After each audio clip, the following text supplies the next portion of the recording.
Okay, we're back. It's another episode of By the Numbers. I'm not sure if last week's was incorrectly labeled, but I think this is episode 4. I think they might have just got the CS and the League of Legends one mixed up there, but I think it's episode 4. So how are you, Monty? I'm doing great. How are you? How was your excursion to DreamHack? Was it everything you had hoped and more? It's pretty good. Was it the land of dreams? I tell you what, mate, it was better than watching dog shit like Dignitas be the best NA team. That's for goddamn sure. So we'll get into some of that right now, because speaking of which, I went against my better judgment, attempted to win at this betting thing. Well, it's not betting, it's actually fantasy League of Legends, but I normally go with my intuition. Even if the numbers say someone's good, I'll never trust in that player if I don't actually think they're a good player. I have to believe there's substance behind the numbers, Monty. But I went against it this week, and we'll get into that soon. But I've got a recall that I'll bring up here at one point in time where I was betrayed so badly. It was like a Game of Thrones ending or something. So anyway, we'll get to that later. That'll come. Have you started using Kabbalic number techniques on the statistics yet for the players?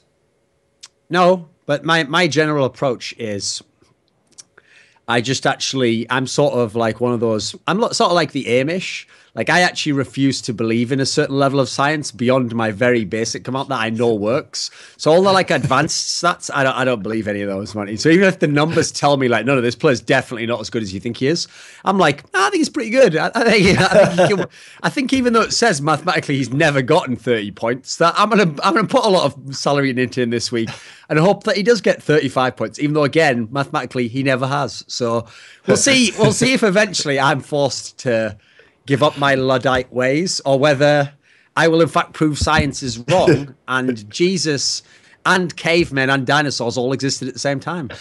Let's see. It's sort of a race there, Monty. Let's see who gets there first, right? Well, I'll be watching, cheering for you from the sidelines. So we'll start in EU, because a lot of the abuse will be in NA. So I'll just start in EU, where actually, amazingly in EU, it feels like things are starting to level out a bit. I can almost start to understand things after seeing enough games in EU. I don't know if I can. I got burned. Okay, so in terms of my picks last week, I got burned massively by Rocket upsetting Origin. You had a lot of Origin players? I used a lot of Origin players, and it's not just that Origin lost, it's that they got completely blown out. It was very problematic for me. I think the problem is as well, when I've noticed the tracking, with the Fnatic players, is that understandably the Fnatic players, because statistically they're off the charts and they're winning all the time, they are actually, even though they're super expensive, they are the safest bet. I noticed the only time their players weren't expensive was when they were playing Origin, and you could tell that like whoever made the odds was worried that like they were going to lose the game.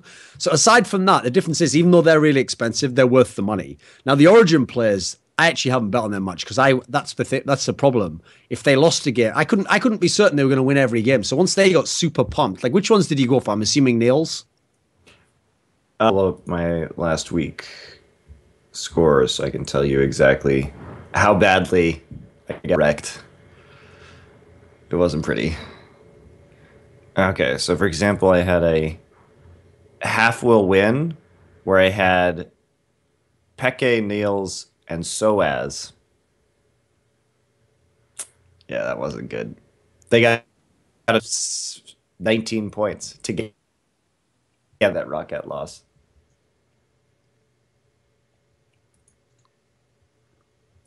Right. So wasn't good. So wait a minute. On that game, Rocket Fnatic, Origin rather, you bet that heavily, assuming that Origin was like a landslide to win it, yeah? Yeah. You didn't bet any of the other side of it, though? Because you thought it was just Origin to win the whole way? No, I used, I didn't think there was that high of a likelihood that Rocket was actually going to come back on that one. Which is funny, because on Summoning Insight, I was also talking about how Rocket wasn't a known quantity yet, and that I was worried that they were going to come back, but I did it anyway. I went a bit against my better judgment. Was there anyone... Did you get any good value this last week? Did you have any special success? Not in EU. Not in EU. No. In Korea, definitely. In Korea, I definitely did much better. Right. So that wasn't so bad. Also in NA, I did fine. Right. In EU, on day one, we have 4 games. 5 games. So we have Giants Gambit. Now, listen, Giants keep winning games, Monty. Gambit is only 2-4. Giants is 4-2. Would you dare to start betting on some of these Giants players? Okay. If we look at this week, I think Giants is okay to pick here, especially players like Werleb that have done well in the top lane in the past. But I guess Werleb is actually a pretty good pickup, and so is Pepinero and Adra.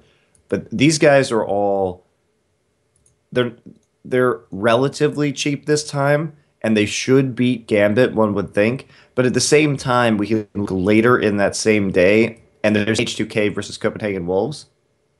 And with how H2K is doing, all their players are really cheap. I mean, Ryu's down there at like number 7 in terms of price among mid laners this week, and he's not the most.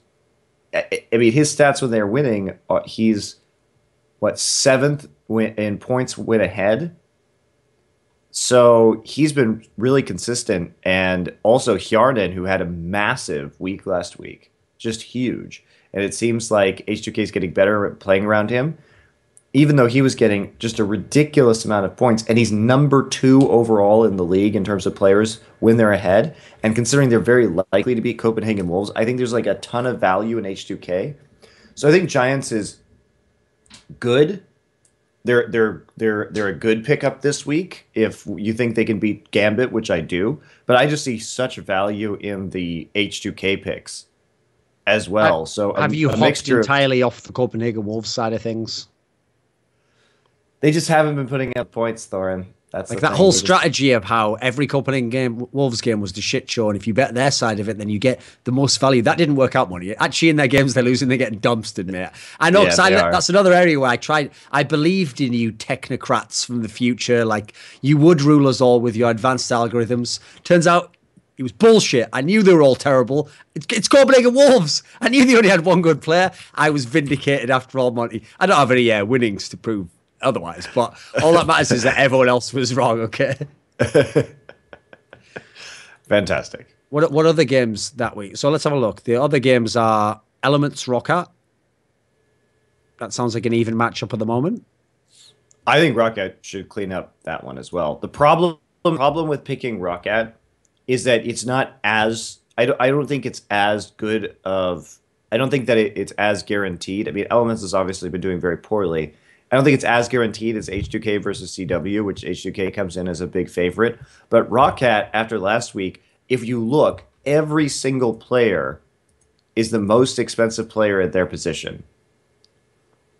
So not sure you're going to get very good value for those picks. Maybe if you can sneak one in, because Rocket is likely to win.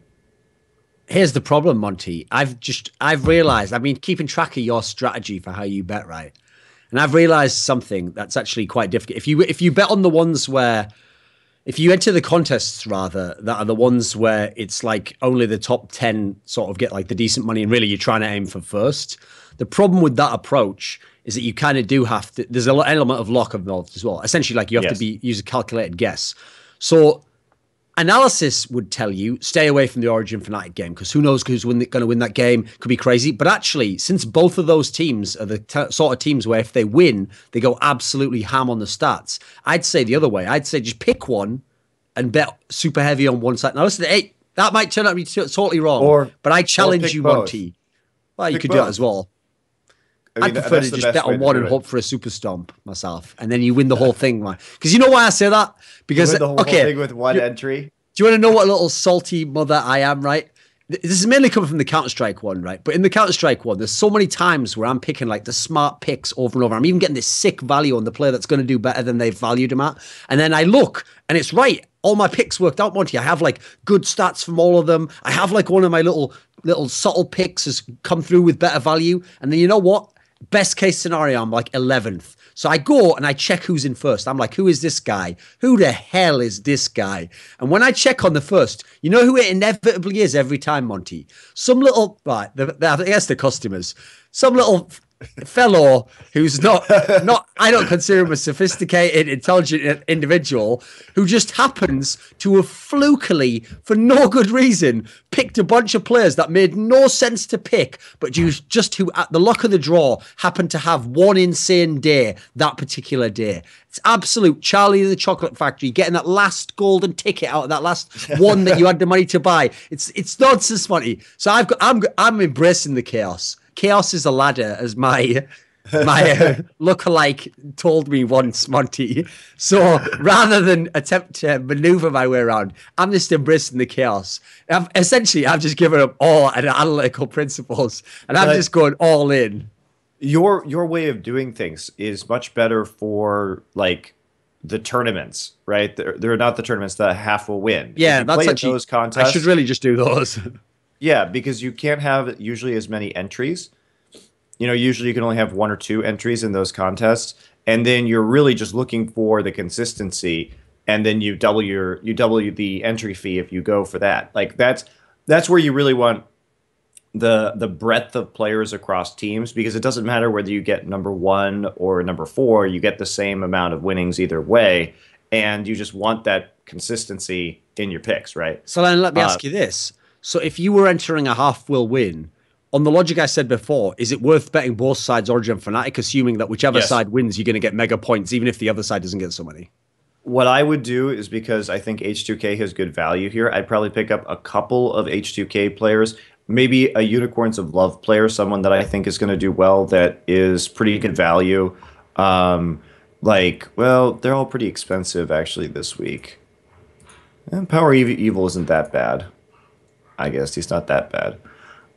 Like one Roccat player, even though they're all super expensive, if I could afford them, maybe one Giants player. So you just want to spread it out among the teams you think are going to win. And if it's Origin versus Fnatic, you kind of pick both sides, hope it's close, hope that 2 guys get a bunch of kills.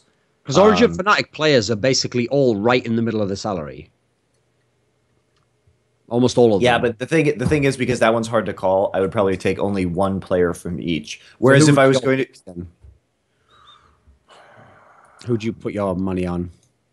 I would is 7,000. Yeah, but he doesn't get a lot of kills. He gets a lot of assists. He's more supportive is the issue. Niels is the one that gets all the kills for Origin. So I'd probably take Niels and maybe Huni, probably.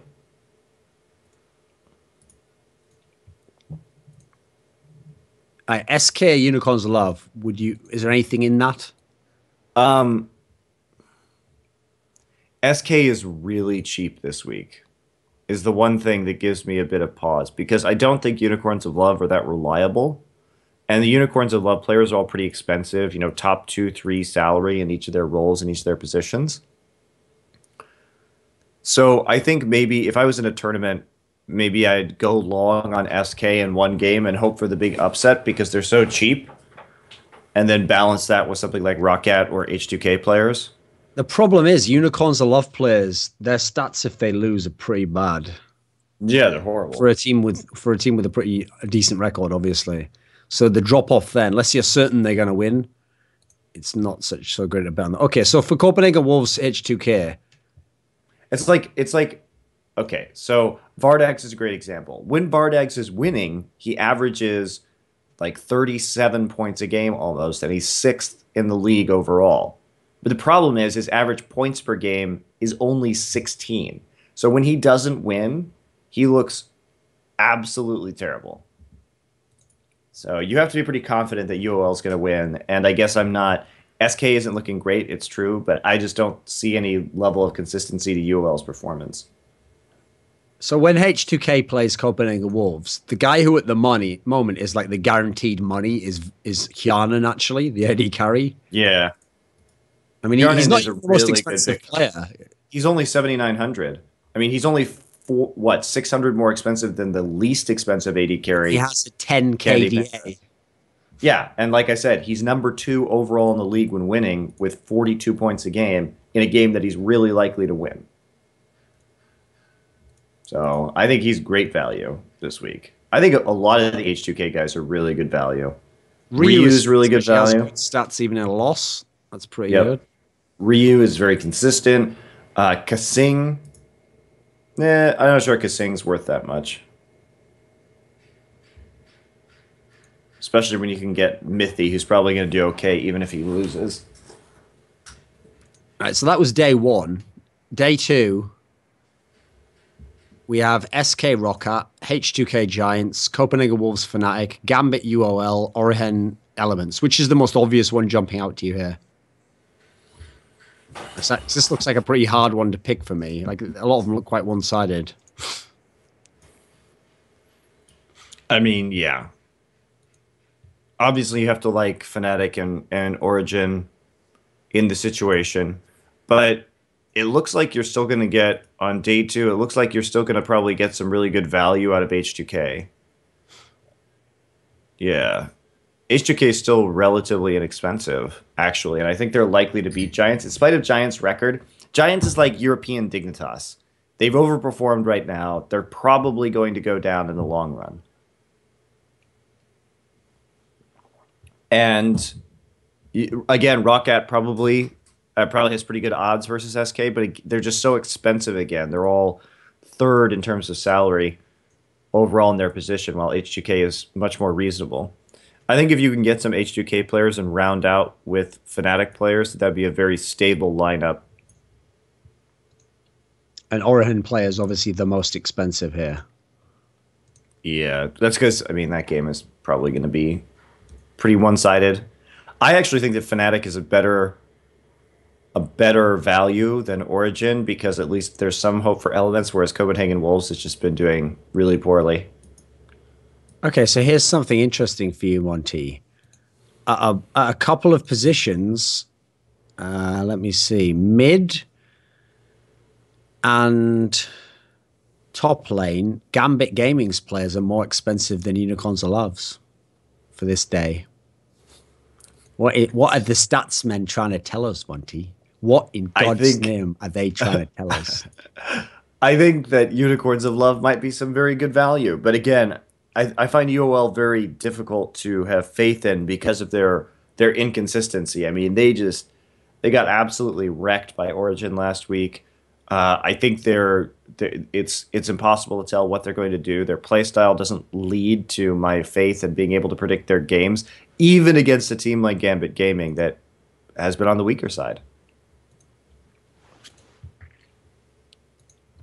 I mean, if you're going to pick Unicorns of Love players, take Vardags. If you think he's going to win again, when he's winning, he does put up a lot of points. He's in the top 10 in the league. So him winning at 7,300 salary is really good. But when his average game is only 16, that's pretty terrible if he loses. He's not going to do well. Which is a more guaranteed stomp, Copenhagen Wolves Fnatic or Origin Elements? I would say Copenhagen Wolves Fnatic, which is why I think the better value this week is in the Fnatic players as opposed to the Origin players. But you know, the two teams who destroy fantasy betting is Elements and Roccat. Even though Elements haven't done it yet, because there's always still the fear that like somehow they'll have a decent game out of nowhere. And Roccat, because actually they have been doing it like sort of 1 out of 3 games. They'll just be much better than you expect. So it's hard to predict stomps. Like in this particular one, if they weren't so expensive, I actually would say it's pretty obvious that Roccat should beat SK. Yeah, right. I agree with you, but the price makes me pause.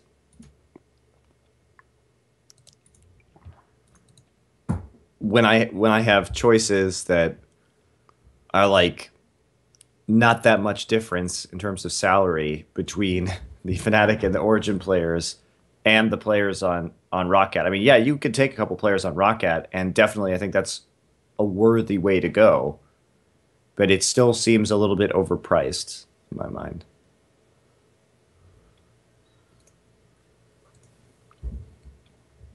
In general, as a general point of philosophy, what do you do when it comes to support players? Because I notice my tactic in general, because the stats look so crap, is I tend to just leave until the last and then try and get like the best one I can statistically. Do you ever take expensive support players? Very rarely. I think that if you have the choice to get somebody like Mithy or Kasing, and you're really, really, really, really, really sure they're going to win, those are supports that can put that can score over 30 points when they're winning. But any other support is, I don't think, that worth it because, I mean, most supports are only going to score you some points in the 20s. And when there's so many other AD carries and mid laners that are going to be able to put you above that amount. I mean, just for example, before Mithy, who's the top scoring support in terms of points while winning, there's 1, 2, 3, 4, 5 80 carries and 5 mids above him in that standing. So that's a lot of extra players to pick that you could probably get better value out of in terms of spending your money.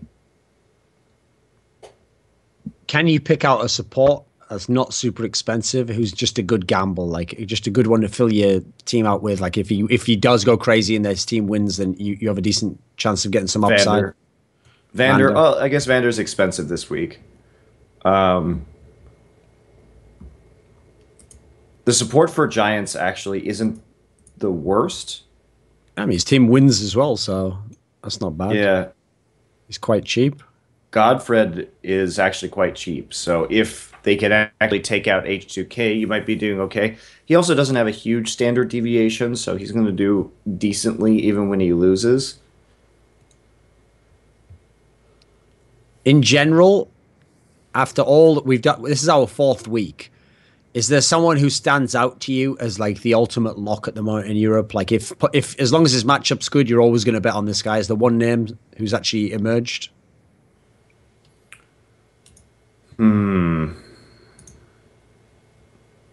I mean, Yellow Star is super consistent every game. That's a player that you're going to have a lot of success with, but he's also quite expensive, and he's also a support player, so he's only been averaging about 26 points while winning. I mean, obviously the Fnatic guys, because they haven't lost, are doing really well. Because like the problem is, in Feathervin's case, I bet him a few times. The problem is he doesn't actually even crack 30, despite the fact his team wins every single game. Which is like a little bit disappointing, because if you're going to spend that much money, because sometimes he's going to be like the most expensive, you want it to at least be the guy where if you go crazy, they're going to get the 40 kills. They get the 40 points rather, or the 35 or something, you know. I mean, there's something to be said for Reckless. He has a very low standard deviation from game to game. So that's the nicest thing you've ever said about him, Monty. He has a low standard deviation. It's true. That's almost like a compliment if you understand statistics. It's hard to tell with Fnatic, though, because since they haven't lost, we haven't seen what their statistics look like when they don't win. I still don't think Fnatic's a team that's probably going to get blown out like Origin. Okay, here's the question we haven't answered, Monty. So Roccat plays Elements, Roccat plays SK, and Roccat has a new player. They have Mr. Alice at AD carry. Now, first of all, what do you actually think of Mr. Alice versus Woolite? Should it change what people do in terms of betting, you think? I think no. I don't think it will, because we just don't know how this guy's going to play with the team yet. And Woolite has been problematic in terms of his team fight positioning, as many people have no doubt noticed. But isn't that the joke? Everyone says that like Rockat's on the way to winning games, and then Woolite like finds a way to throw, basically. Yeah, I mean, I don't think it's that severe, and I don't think that having Mr. Rallis, when he doesn't have synergy with the rest of the team, would make that big of a difference. But we'll see how well he can come in and make an impact. Right, let's go to NA. Now, in NA, Monty, we're obviously at some point going to have to talk about Dignitas. So let me just start off by saying this. Everyone else thinks, oh, wow, finally you have to like credit Dignitas for being good, say that they've won all these games. Like, you know, they must be doing something right. No, I believed you guys. I looked at the numbers. I saw the way it was going. I thought, you know what? Let me get on this sweet Dignitas train. And I found a day where there's some Dignitas players who were reasonably cheap. And so, you know what I did? I violated everything that is sacred and holy to me for the sake of trying to win money, Monty. I put Kiwi Kid in my team. And do you know what Kiwi Kid did on this day, Monty? You're not even going to believe this, because it makes total sense in my old worldview. But in this new paradigm where I was giving him a chance, I'm not exaggerating, Monty. I have the stats up here. Kiwi Kid got me 1.09 points. How you like that? How you like me getting 1 point from a player? It's a waste of my own time. At least it wasn't negative. The one time I bet on him, Monty. The one time he got 1 point. That's unreal. That just shows you can't rely on Kiwi Kid. There we go. I said it. I'll never bet on him again. Right. Okay, so day one. Does TDK have their subs yet? Still? I don't know if they do or not. It's great that They no one still have their subs. even knows that, but okay. I haven't seen any announcements about it, but I mean, even if they didn't have their subs, it's their first week back and they're playing CLG, so they're probably just going to get wrecked. That's why So CLG is so high up in terms of salary. I think Double Lift's still worth it. Double Lift has been so good this season. His average points per game is high. He's the highest player in the league average when winning. I had him on my teams last week for my half will wins, and he really delivered. He's a really solid player to have on the roster because he's just insanely consistent, and that was true last season as well. Bjergsen is another player who's insanely consistent. You know that he's going to do well even if TSM loses, and he has a very, very low standard deviation.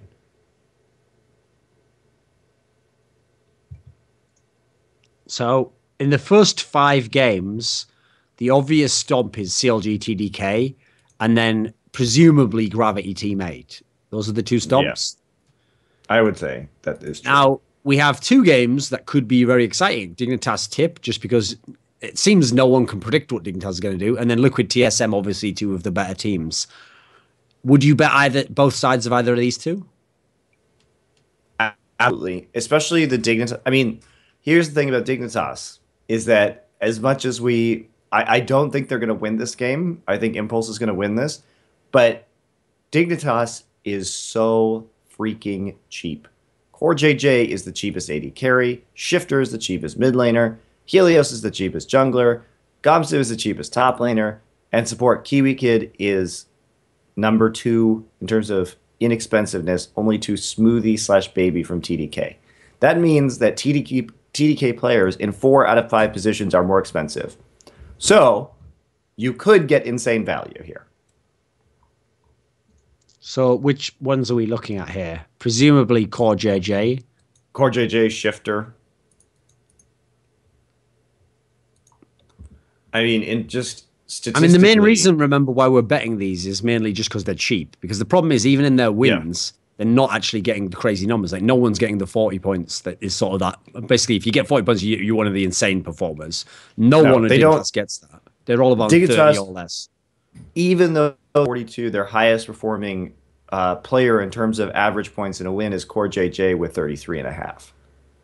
So that's enough not even But to you're put trying him to get him for steals when it's a game like this where, hey... he's not even top 10. He's not even top 10 in the league. And he's the number 1 player on Dignitas.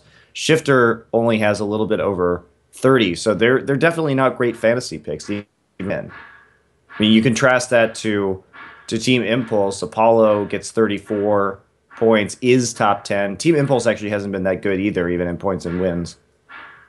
So, is Liquid TSM actually going to be close, or are you convinced one side will win it? I think is this a bet both sides game? I think it could be close. If you want to pick on both sides of the matchup, I mean, there is some value to be had there. Obviously, Quas has been doing really well. Quas is one of the top players when he's winning. And when you say pick both sides, like you could try and pick something like, TL Gravity and then TSM Gravity and try and just like balance it out with something that might be more one-sided. It would be hard to balance it out with CLG because of the expensiveness of their players right now. The stats are there. I mean, Quas and Piglet are both big point producers, especially Quas. I think Quas is great value this week if he wins because he puts up nearly 37 points when winning, which is enough to be, top 6 in the NALCS. And right now, the top 5 is high as Zion Spartan, and he's presumably going to be expensive this week. Yeah, super expensive this week. He costs $1,400 more than Quas. Obviously, it's much more of a sure thing. CLG actually has 3 of the top 5 players in terms of fantasy points. They have been absolutely blowing people out when they win. Double Lift, Pole Belter, and Zion Spartan in that order are all in the top 5, and then Sneaky and Bjergsen. Surprisingly, Sneaky. And by the way, again, this is when winning their points. When Cloud9 wins, Sneaky puts up 40 points on average. That doesn't happen that often, though. It's true. It's too. See, Monty, your problem is you're too low a sample size. Cloud9 wins. Yes, that is true. Okay, so that was day one. Okay, I have a question for you. What do you think? Since NME play Cloud9, and Cloud9 is still on this in this slump to a degree. The NME we've talked about in previous weeks was a team where you could get massive value if they won. Oh, you can still get massive value. Inox on they're not NME. super expensive here. So would you gamble on them for the C9 game? Sure. I mean, if I'm playing one of the tournaments and I'm going to be picking 5 or 6 different rosters, I'd use one roster to take a couple NME players, particularly Inox, who has a lot of points when he's winning. Inox and Otter are both still good picks if NME wins, and both these guys are pretty cheap. Particularly Otter is relatively inexpensive. If NME beats Cloud9 this week, those guys are going to put up numbers. So on day 2, it's actually not that many that you could say would be a stomp due to some of the unexpected ones. Is the one that jumps out? I'm pulling it up. Hold on. I think day 2 is very evenly matched, actually. I mean, CLG at C9, I guess you have to go as it's that or tip NME, right? Tip NME and CLG C9 are going to be the ones that. Well, I think TL versus Dig is going to be pretty predictable, and TL is actually super cheap. And what is the prediction? Week, that TL wins? Why? Because Dignitas and Giants are the same, man. Dignitas just can't. Even though they got Helios, I just don't think they can sustain this level of play. You know what? In light of the fact that I said I'm embracing chaos, I think it's time for me to go full Littlefinger. I'm just going to... You pick your teams, Monty. This week, I will pick teams made entirely of Dignitas and Unicorns and Love players. I will embrace the Giants players. Yeah. I will just go... Basically, I'm just hedging my bets against what I hope will happen. And either the world is as it should be, or I profit from chaos, murder, good men dying in fields when they should live and have the happy life with their family. So I'm going to, one way or the other, Monty, I'm going to make sure. And so we'll see next week. If I succeed, I'll have a whole segment that will just be about betting against your own instincts and everything you believe in life. I mean, I think that, yeah, I want to see your numbers. Let's do it. I'll do it. I'll put together the ultimate shit show team, the team that shouldn't win, basically. We'll see if I can do it. So, in light of that, I'm gonna go and bet Dig players against Liquid because let the madness reign, Monty. And if they win, the sweet sucker of victory shall be mine, my friend. Are you also gonna go for what NME versus TIP players? Why not? And it's really good value. Not? Exactly. Why not? Insane you know what? Some of these games, this is how mad it is. I'm not only going to go against God, against reality, against science, against your analytics. I'm even going to go against the valuation. So I promise you, some of these teams, just to be a baller, to swag out entirely, I'll make my teams, Monty, and I'll see. I'm going to try and make one team that gets the most points, yet also has the most money left over. If I can get like 4K left over and own it with the points, I'm going to like reign like a god. But I mean, I won't really have any good analytics for people to tell next week, aside from I just did it. But to make a show out of this, to have an exhibition, I'm going to do it this time. We'll see. And that'll be called the swag jar. The amount that I have left over is the swag jar, okay? And the fuller it is, the more my victory is like inflated by the contrast. You do realize you don't get special multipliers to your winnings for having. You do in respect. You can't multiply respect, Monty. So that's all that matters. You can't multiply respect. Yeah, it's going to be one of the catchphrases of this show. So, what is the game out of these 5 that you would definitely stay away from? Because I'll put it this way, Monty. When TDK play a Team 8, I'm sure there's some cheap picks there. So what's to go crazy? Was there anyone you would pick?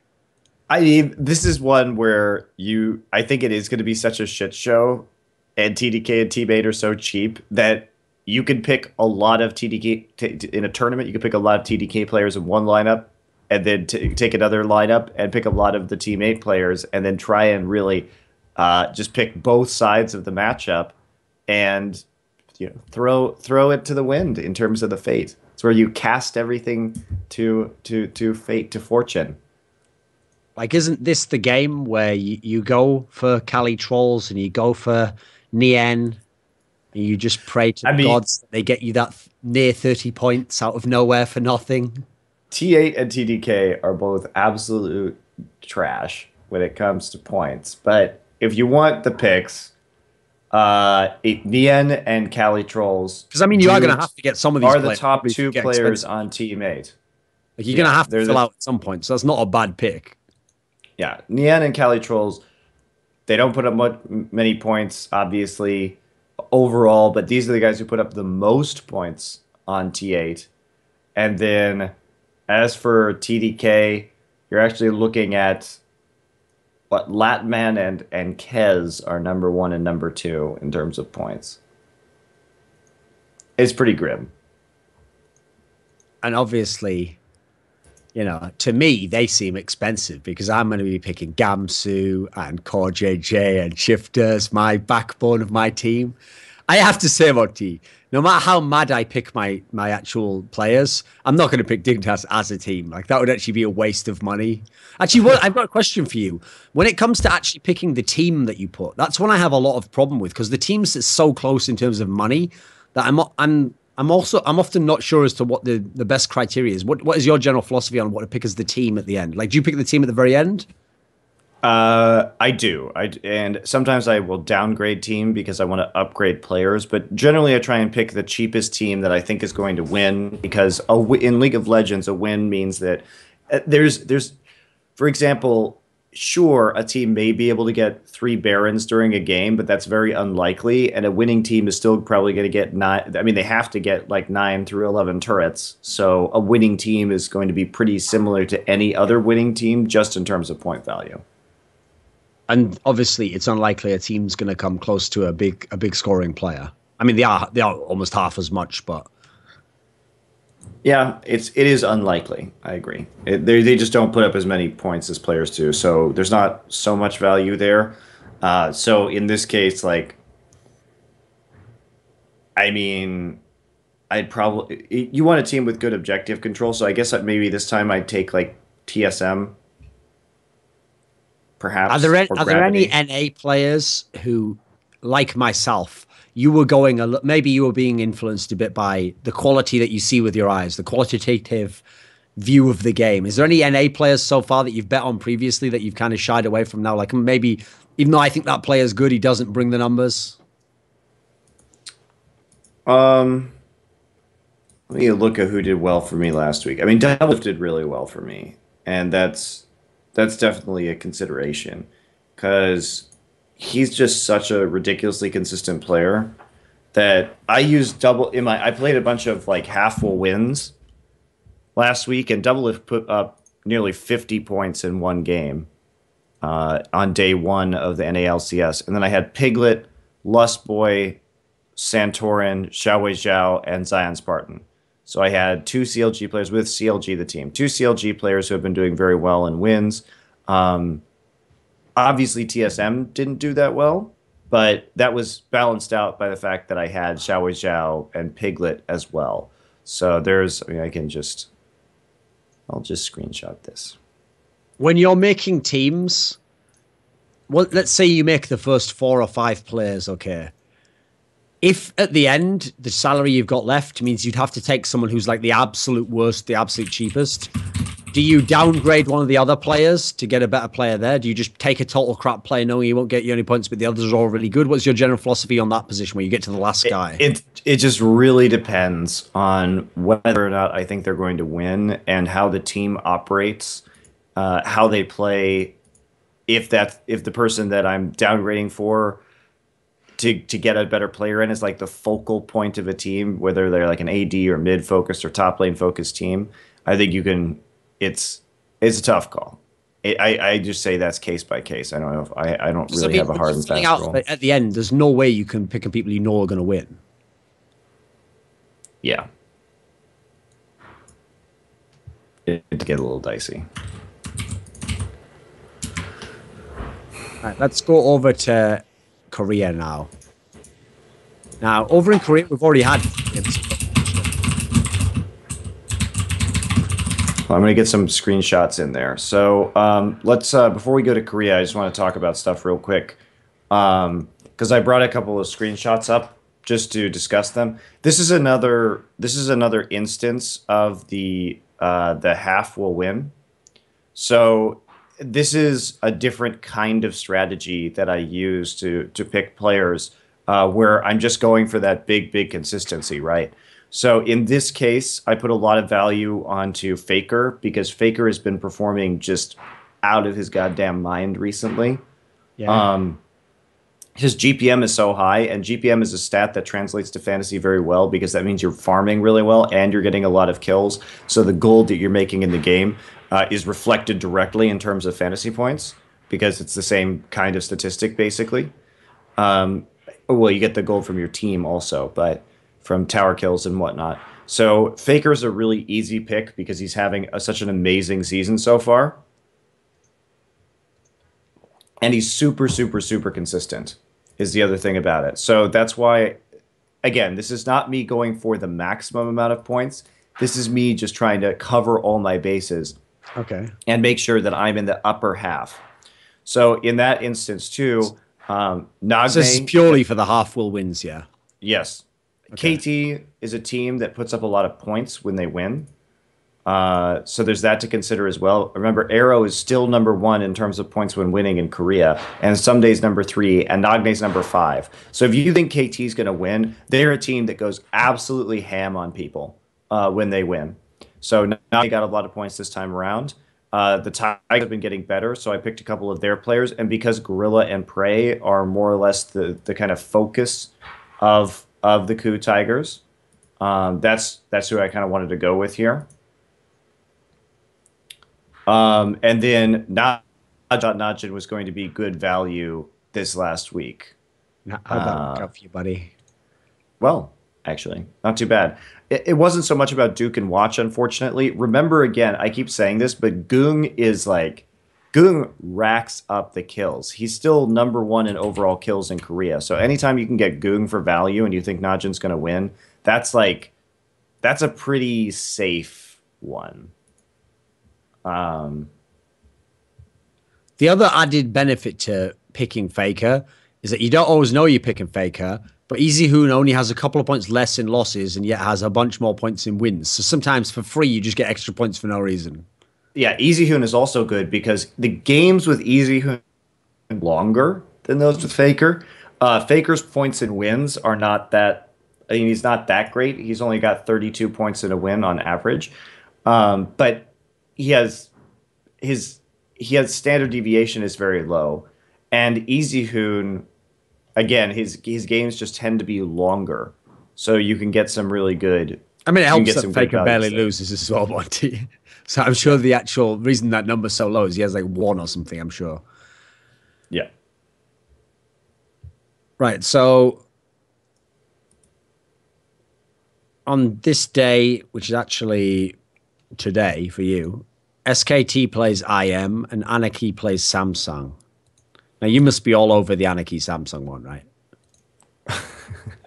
That's the dream, yeah? So, I mean, the betting is actually closed for these right now, but I'll talk about what I did. So, okay.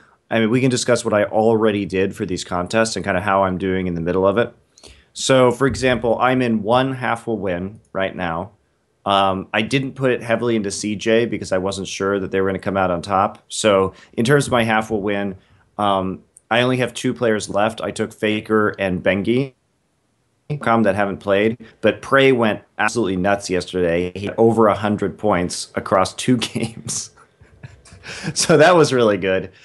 And I have 2 Janair players, Sweet and Trace, both of whom were around 50 points. And then I have CJ Entis as a team and CJ Space, both of which combined for about 37 points. So that wasn't so good. But currently, I'm still in the lead in my half will win by about 100 points. And I still have Faker and Tom left to go. So I'm pretty confident that I'm going to get in the top of that. Oh, before I would be reticent to neglect to mention that when we did last week's and we were kind of setting the table for where it should be, Monty explained that on the third and fourth day rather, there were a bunch of games that were definitely going to be 2-1s. Now, two of them end up not being actually. CJ was just a 2-0, and shockingly, Najin cleanly beat Samsung. So did that mess with your strategy of betting the Samsung player? But again, like I had a bunch of Najin players on my team, and the Samsung players ended up not being such a good value anymore because Fury increased in price so much. Okay. So it wasn't really necessarily about that. No, anymore. but I moved away from Samsung a bit. Okay, you moved away from Samsung and you moved right into my trap, the Jin, didn't you? You bet heavily on Jin, didn't you, Monty? You lost money there because Ku beat them. So you can't have done as well as you wanted to. You can't. This week, well, I mean, this week already, last night. Wait there a sec, your mic's My dead. rosters. Wait there a sec. Okay, keep talking. I think it's working now. I had Jin players on my roster this week, and Jin pretty much destroyed CJ last night and got a bunch of points in doing so. But let me describe let me just kind of run through my picks for this week so people can understand like how I do things. So I'm gonna put up a bunch of screenshots and just walk people through kind of my strategies, so we can see how I'm doing so far, and then we can kind of circle back to this later on next week's show, so that we can kind of see how that's going. So let me just go in order right here. Let's pull up a bunch of screenshots. It's gonna be kind of annoying. We'll go back. This is how I would pick. I have one half will win, 150-50 for the first 2 days of Korea, and to get to do this in the middle, so we can kind of see. A half full win's your favorite in general, just because it gives you a better chance to win something. I mean, yeah, exactly. Like you're saying, you don't have to have some stupid outlier pick that doesn't make any sense that suddenly goes off that was great value or whatever, right? So that's definitely my preferred way of doing things, even though I have 6 entries into one tournament this time around. Isn't putting 6 in bad value? Not if you hit the jack. Get up there. We'll see how I do. I come out ahead. Okay. Usually one of my teams will tend to do well enough to at least recoup the entry fee money for all the teams, if not get more. Sometimes I come ahead by like $5. Sometimes I come ahead by like, 2. When you bet that many teams, are they often like similar teams but with like with 1 or 2 changed, or do you actually do crazy stuff like bet one that's totally the opposite side of the other? Well, we'll see how I do it. So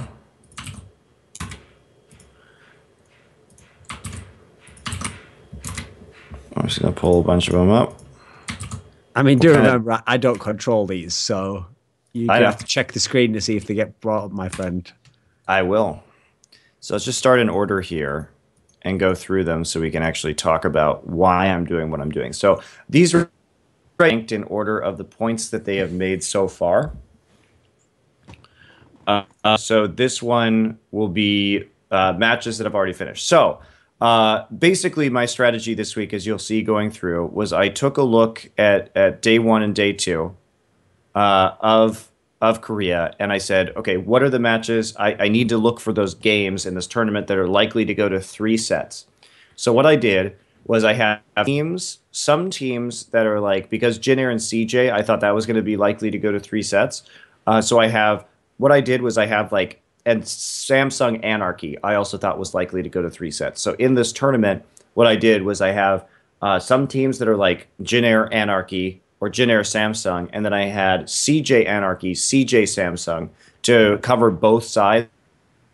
Then I also have just Anarchy and Samsung against each other. It turns into like some massive shit show, and you get lucky and like there's 1 billion points in that game for no good reason.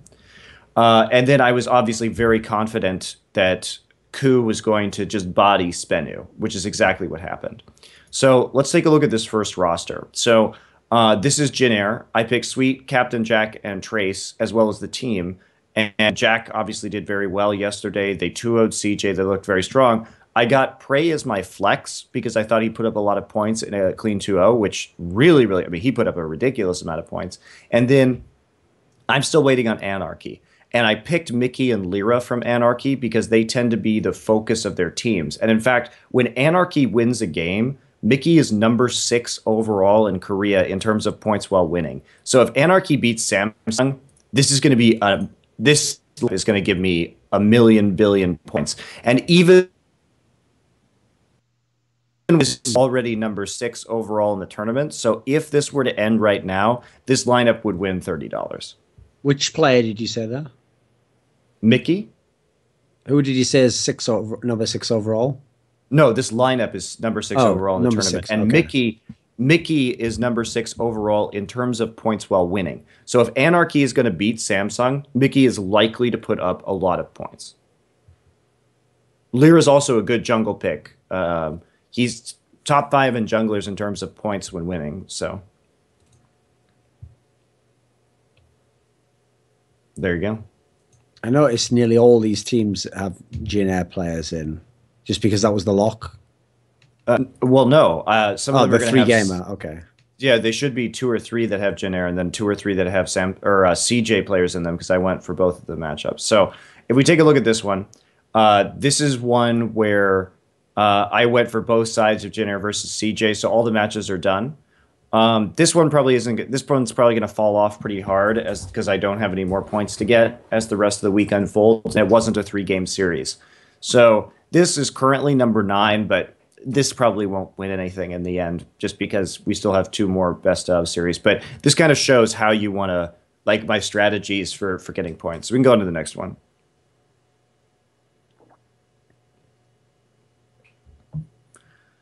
So this is Jin Air and Samsung. So this is the other side right now. This one is currently number 13. So it's about 70 points behind the first lineup that I showed you. And the difference is that this still has 3 players to go, whereas the other one only had 2 players, only had Mickey and Lyra left over. And this has Fury, Wraith, and Kuve. And the reason why I picked Fury, Wraith, and Kuve is that if Samsung is going to start having some pretty big games coming up, if they actually do beat, if they do take out Anarchy in that 3-game series, then they may do pretty well. Now, Kuve isn't that great of a pick because he doesn't tend to get a lot of points even when he's ahead. But I had to take a few Samsung players just because to fill out my expenses, really. But Fury, again, is a player that does pretty well when he's actually winning. He averages about 30 points, and he's the highest member of his team. So if Samsung wins this best of 3, then that could get a lot of points as well. So you can see I have these contingencies, whereas I've got the Jin Air Anarchy, and I've got Mickey. That if Anarchy wins, that team that I put together maybe has a chance of making first place in that tournament, which would win me like $200 or something like that. This one, just because Samsung tends to put up lower points when winning, may not be as good for me if Samsung wins, but I'll probably still get a pretty good return off of this team because Jin Air did so well. It would win you $200. What tournaments are you entering here? Are you like a high roller or something? I enter tournaments that cost $1 max. Then again, I lose all the time, so I don't want to lose a lot of money. But what tournament? Are you entering the $10 tournaments or something? This is a $5 one. Okay. Oh, that's that OGN money, you see. Thorin's still living on the freelance money. On the dole. Something like that. No, also the other thing is, even if I have money, Monty, since I'm losing, I don't like to just lose lots of it. I like to lose at a slow and steady rate. Responsible. It's the slow bleed.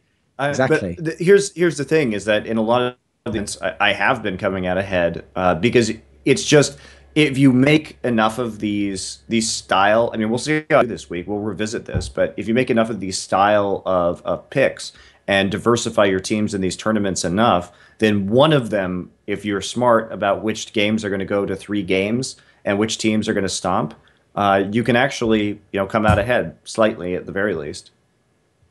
But in general, you don't tend to spread over more than 2. I mean, a lot of these teams, there's two teams. this week. That's what was my strategy. That's what my strategy was because of the games that were coming up in the first couple days in Korea. It does vary. Okay. So how about these ones then, Monty? We have KT Spenu and CJ Najin. Like, hold is on. your faith restored? Let me go through the rest of these. Okay. Let me go through the rest of these just like to round out the strategy. No. There's just a couple. So this one is Samsung CJ. So this was in case CJ won and in case Samsung won. CJ lost really hard. So this is a wash. This is done. But you can see why I would have picked this, considering how well Jin Air does. And then the other one's just going to be CJ Anarchy. Again, probably a wash at this point. CJ lost really hard. And then the last one is the interesting. This is Anarchy Samsung. So if that matchup turns out to be a total shit show, there's like 1 billion points, it goes to 3 games, well, you can go for both sides of this one and maybe pick something up. So that was kind of swag jar for this. Yeah. You must have had loads of money left over. Yeah, I did. Can you really do that? That's one of my problems, actually, Monty. I'll admit that right now. If I make a team and I've picked all the players, and every now and then you get like the ones where you want it, that's exactly who you wanted. And at the end, I have like 2,000 left over. I'm like, let me go back in. There must be a better player. And I always upgrade a player, and that player nearly always screws me because it actually didn't make sense in the original plan of why I picked the players, you know. I can't stop the value is too much. The value draws me in, like, but he's more. He must be worth better. And then I screw myself. You can avoid that. To a flame. That's you in value. Do you have the discipline to avoid that?